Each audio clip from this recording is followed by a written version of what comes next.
Well, I got to ride with the Ducks because I was so high on them earlier in the show. What's up, everyone? Back with another episode of Matt's Madness. We're back with the final countdown until college basketball season, just 21 days away from recording this particular episode.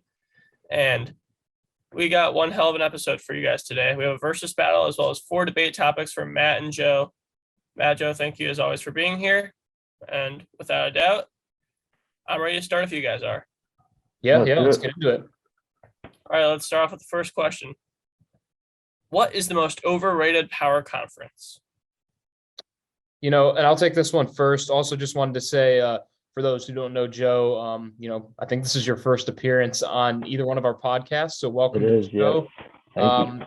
And hopefully, everyone believes that you leave with the L after tonight's show.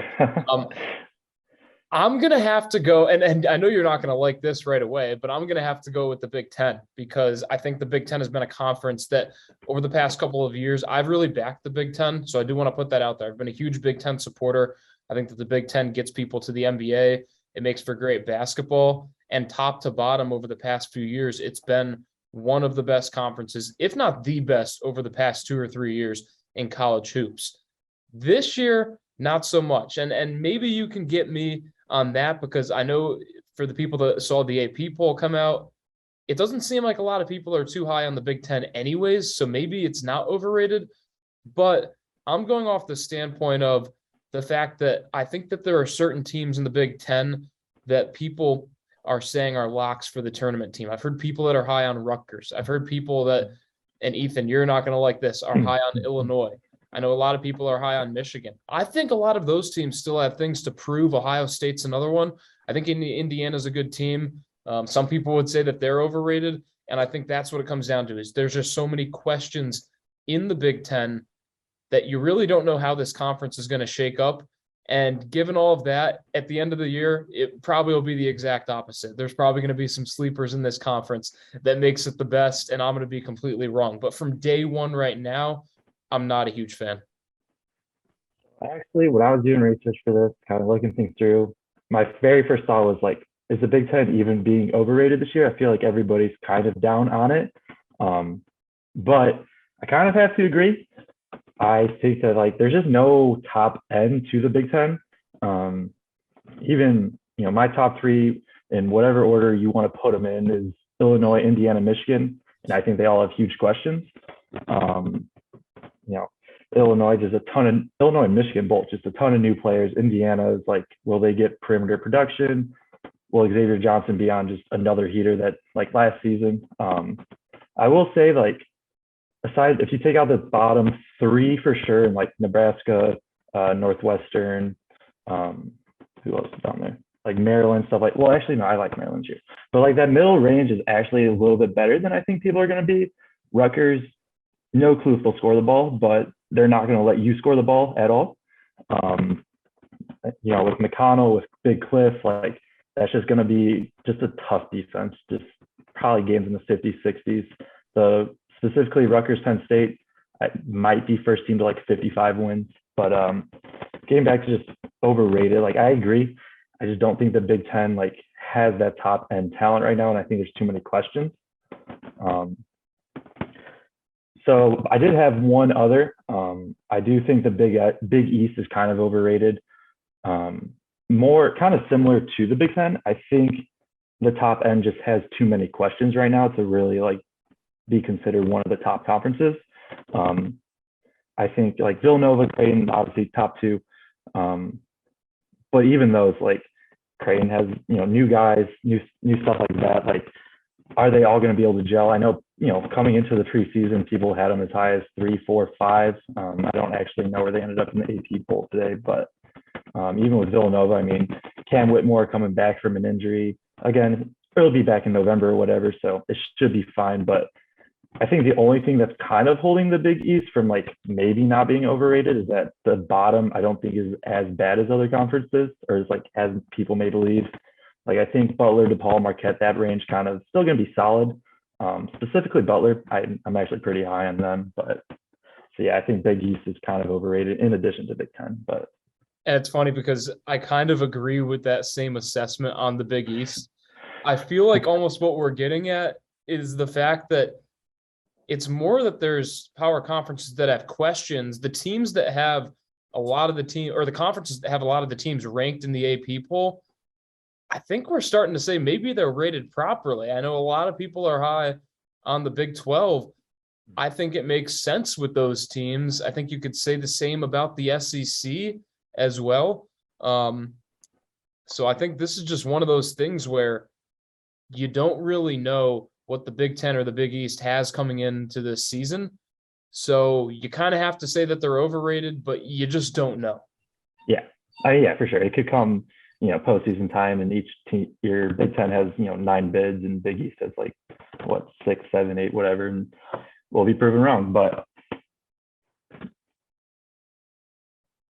then after that, like you guys both said, we're not going to know until tournament time. And even in tournament time, the Big Ten has put the most teams in March Madness over the past 3 years.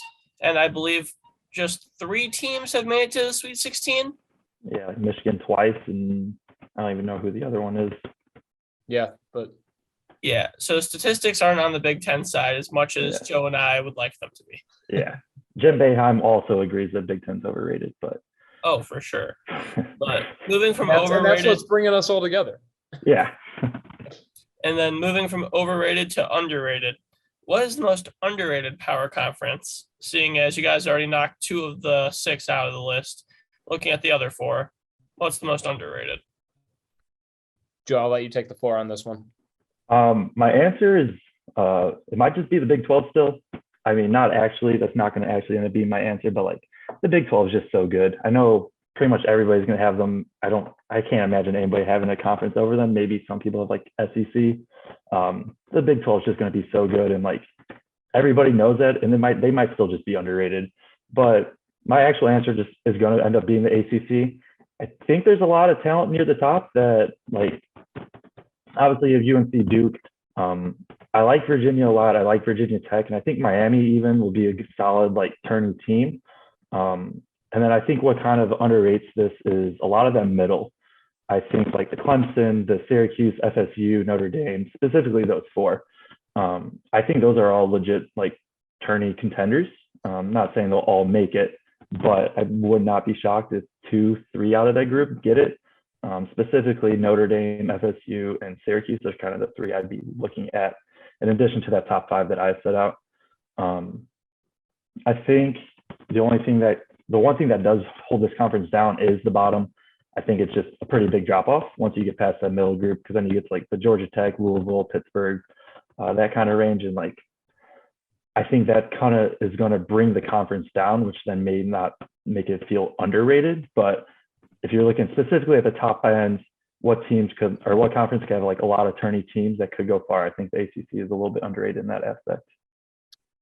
Yeah, I have to admit, I do think the ACC isn't getting as much love as I thought that they might in these in the first preseason rankings.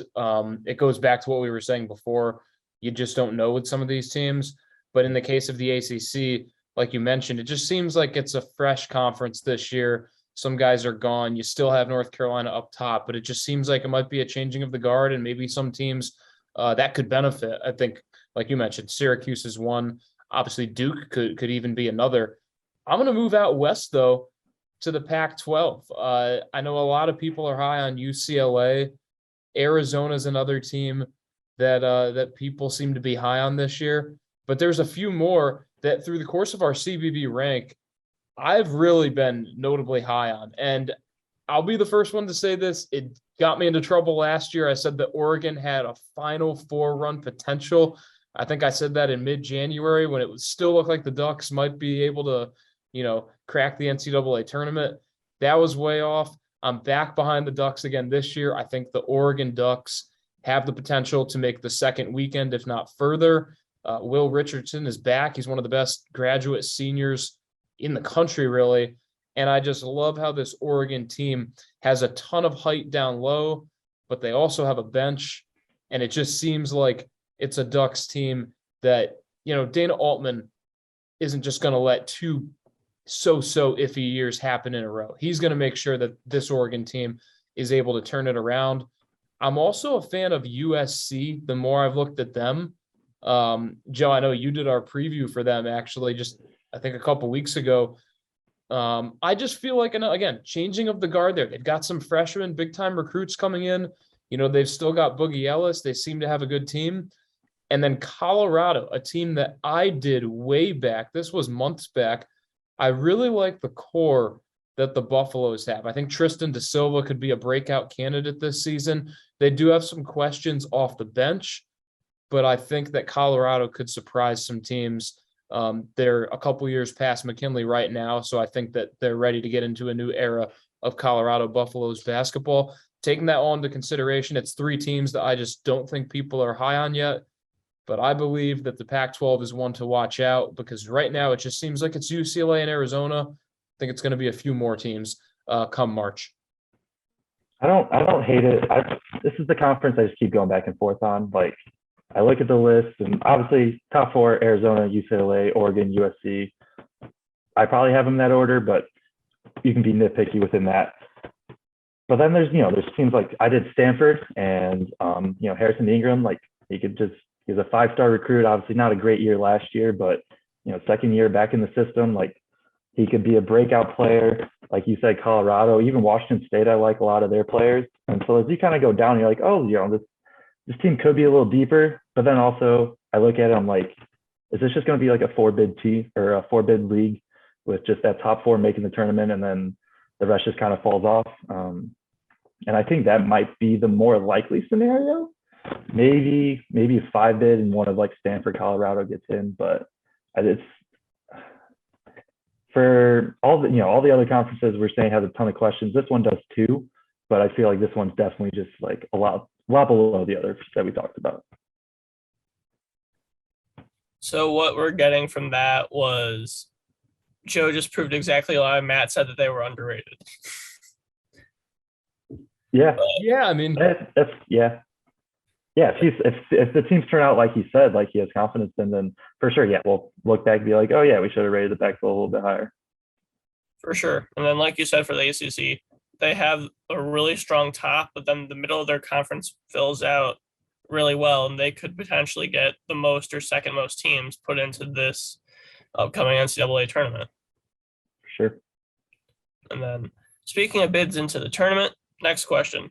Mid-major conference, which one gets 3 bids, if any? But if there had to be one, what's it going to be?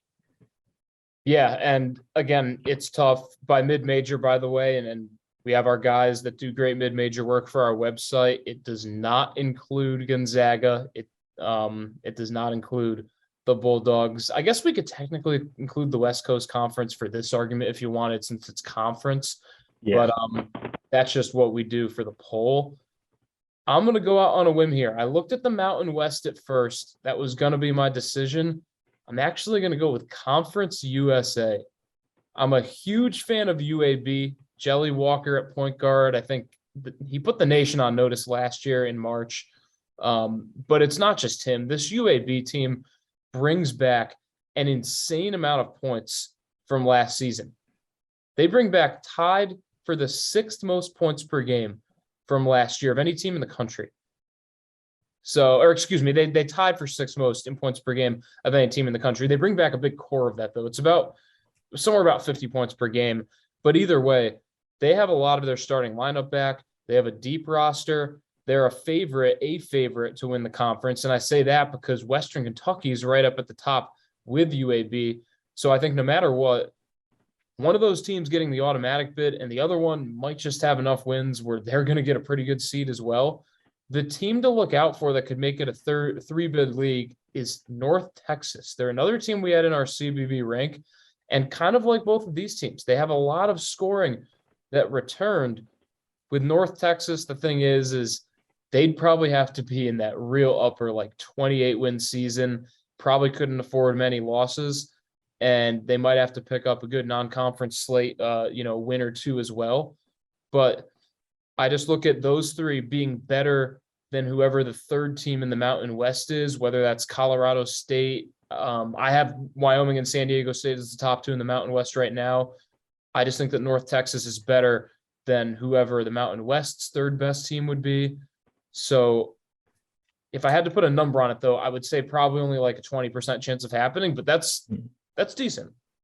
Yeah, no, that's solid for sure. Definitely could happen. I'm not opposed to it at all. For mine, I went with the A10. I think this is going to be probably the best mid, or at least the most top heavy mid-major conference. So the top of the A10, Dayton, I think they're going to be pretty much a lock for the tournament unless things go really sideways from the start. Obviously possible. Pretty confident in them making the tournament. St. Louis, who I believe we just posted about today, and you stated that we had them too low. So that's just another one that I think, again, if things go pretty well, I don't even think they have to go perfect. I think they just have to go pretty well and they make the tournament. So that's two. And then it comes down to Loyola Chicago. Drew Valentine, I really like him as a coach. And they return a good amount. They're gonna be very much borderline, but like Loyola just kind of always finds a way in, and then they'll randomly win a game or two in the tournaments, and then they'll be like, oh yeah, it's just Loyola Chicago again. The only worry with my A10 pick is that I think if it isn't Loyola, like I don't think they get the third bid. I think it's pretty much going to have to be them, or it's just going to be just a 2-bid league. And I can see that too. I do like that pick.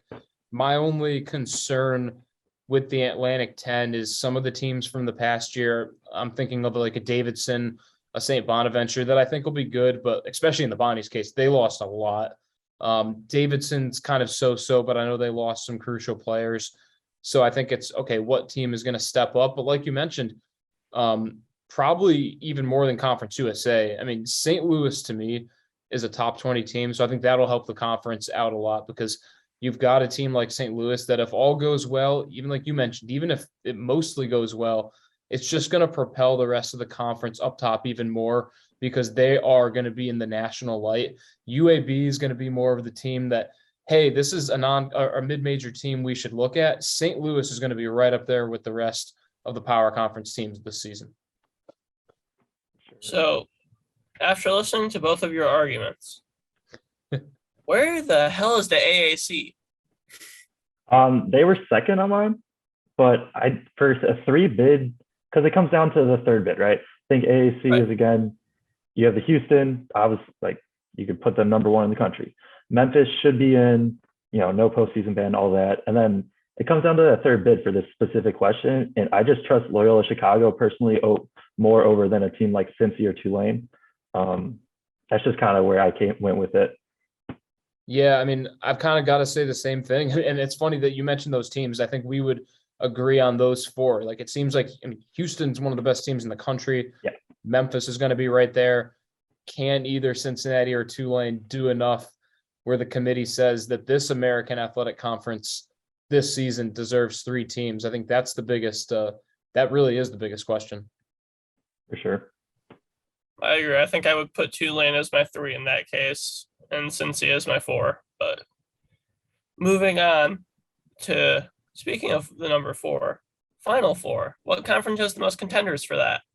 And how many are there? Because I know past years we've thought the Big Ten had 3 or 4, and they couldn't get past the Sweet 16, or in other teams' cases, past the second round. I can take it. I honestly think we'll have the same conference, and that's the Big 12. Maybe you won't, but my pick is the Big 12. I think the top is just so good, like, and even the middle. But for legitimate Final Four contenders, I think for like the ACC, you could get to like 2, maybe 3.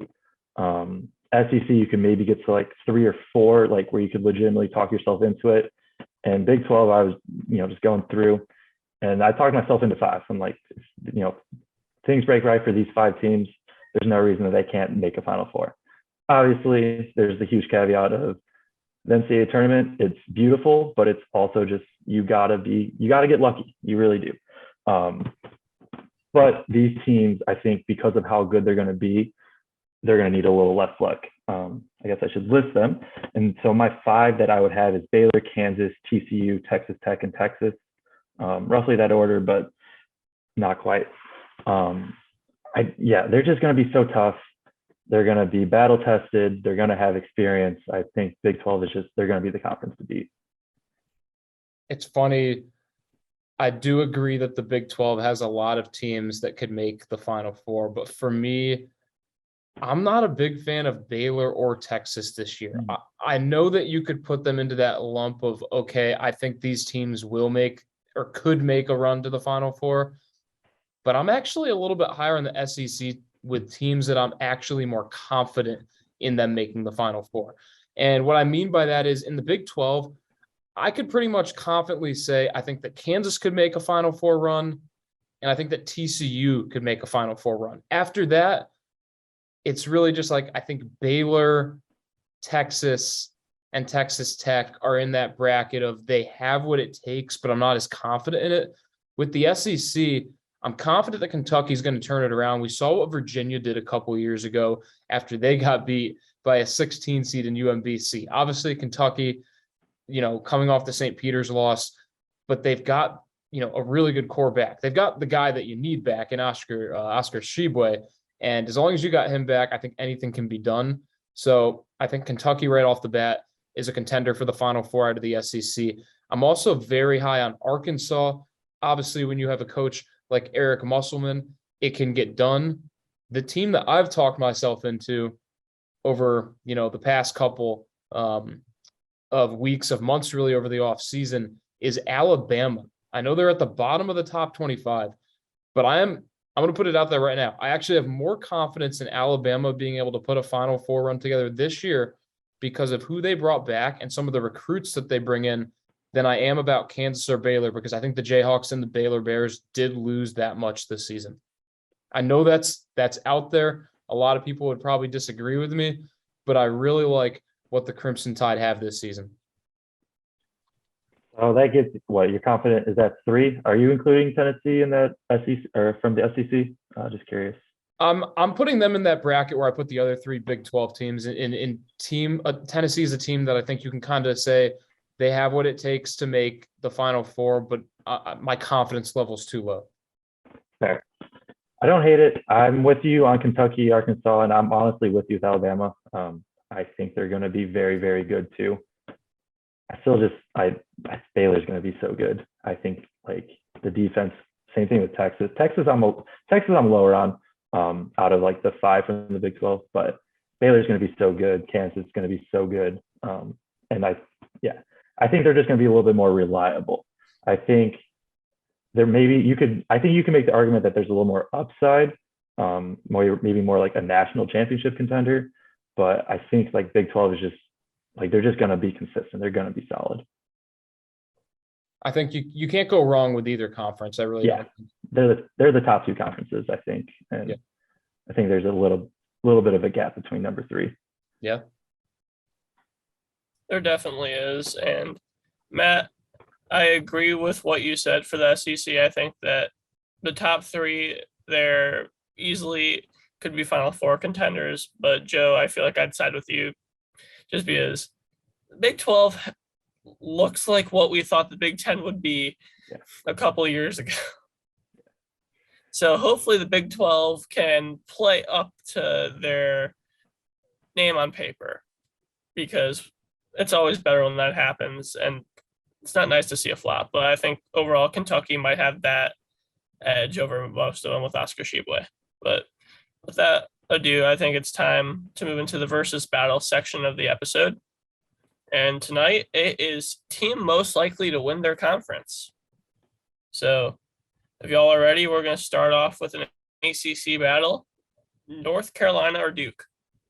I'm going to go with North Carolina on this one. I just think that Hubert Davis proved a lot in year 1. We're going to need to see what John Shire can prove in his year 1. But I'm siding with the Tar Heels. They're number 1 in the country for a reason, right? I got Duke. UNC needs to prove it to me a little bit. I know that they're a little bit better than UCLA, but they have that kind of similar mold where they just hit a bunch of tough shots. And then UCLA regressed last year. Could be UNC. I'm more confident in Duke. All right. Now for the SEC. Kentucky or Arkansas? Give me Kentucky. This is their year. I'm not saying this is their year that they're going to win the championship and cut down the nets. I'm saying this is their year where they bounce back. I do think that they make at least a pretty far run in March. I'll say at least the Elite Eight. After that, it's anyone's game. I also have Kentucky. They have a man named Oscar Tshiebwe, and that's pretty much all there is to it. All right, now for the Big 12 battle. I know this might be some heat. Kansas or Baylor? I'm actually going to go with Baylor here. I'm not a fan. Like I said, I'm not a huge fan of either team, but I think that after winning the national championship last year, maybe that affects Kansas a little bit. I know that they lost a lot. I'll admit they lost a lot. They still have a good team, but I'll take the Bears solely because of that reason. I also have Baylor. I think they'll be a top 4 to 5 team. Real quick, did you have Kansas more likely to make the Final Four, but Baylor more likely to win the Big 12? Did I hear that right? I had neither of them really. Oh, okay, really my bad. Yeah, that's my bad then. All right, and that means we get to move to the Big East, where neither of these teams are Seton Hall. Just to throw that out there for Matt. Villanova or Creighton? Starting on day one, I believe that Creighton's the more talented team, but if Villanova gets Justin Moore back in late December, like they say he will, and if he can recover from his Achilles injury, give me the Wildcats because he will be the conference player of the year if he's healthy. I got Creighton. I think Villanova's going to be good. I just think they're going to be, if Creighton hits, I think they're just a step above Villanova. All right, now for a Big Ten battle between two teams with the two favorites for Conference Player of the Year, Indiana and Michigan. And that's kind of how I set it up. I'll go with Trace Jackson Davis and Indiana, just because I just think he has more around him. I also think he's the more overall talented player than Hunter Dickinson. And they got Mike Woodson, so go Knicks, right? Unfortunately, I also do have Indiana. I think they're the safer bet, but I'm going to be honest. I think Michigan has the higher upside. But specifically for a season-long conference, it's going to be, I have to go with Indiana. All right, and then moving to Matt's favorite conference this year, Pac-12 season, UCLA or Oregon? Well, I got to ride with the Ducks because I was so high on them earlier in the show. I think this is also almost the closest battle for me personally. Tiger Campbell, UCLA, they've got a great squad, but I just really think that Oregon has it in them this year. I think they turn it around that much. I have UCLA. It's really just, this one, like you said, it's just really close. The correct answer is probably just neither, but for the purpose of this battle, I think it's UCLA. I think they have a lot of higher upside, dynamic guard play. Jaquez, they've proven that they can do it. Real quick, you said it's neither. Who would you put in instead of those two? Arizona. Okay. All right, and now for a couple mid-major battles, Dayton and St. Louis. I'm even more high on than St. Louis than Oregon potentially. I just really like what the Billikens have this season. 1 through, I mean, they could go 10 deep. They could go 11 deep if they really wanted to. I could go on and on. St. Louis, what do you got, Joe? We're differing on a lot. I do have Dayton. I think this specific conference is just going to come down to who wins the matchups between Dayton and St. Louis. I think Dayton's just going to have a little bit too much size possibly down low on the wings. I don't know. It's going to be close, but I do have to lean Dayton. All right, and moving into our final, now the Mountain West, SDSU or Wyoming? Graham Ike, Hunter Maldonado, Wyoming all day. I think they make a run in March. I don't know how long it'll last. I don't know what seed they'll get. I think they win at least a game. This one is San Diego State. They're going to have a just insane defense. I don't think teams in the Mountain West are going to be able to score on them. San Diego State has legit top 5, top 4 defensive potential, and I think it's just going to be way too much. That's fair. And I believe that wraps up our show. So I guess it's time to shout out the socials. Matt, would you like to handle that for us? Yeah. No, I got you. CBV review on everything. TikTok, YouTube, Instagram, Twitter. Just make sure to follow us and obviously be on the lookout for our next episode. All right. Thank you guys for joining us on Matt's Madness. I'm Ethan Carbone alongside Matt and Joe, and have a good night.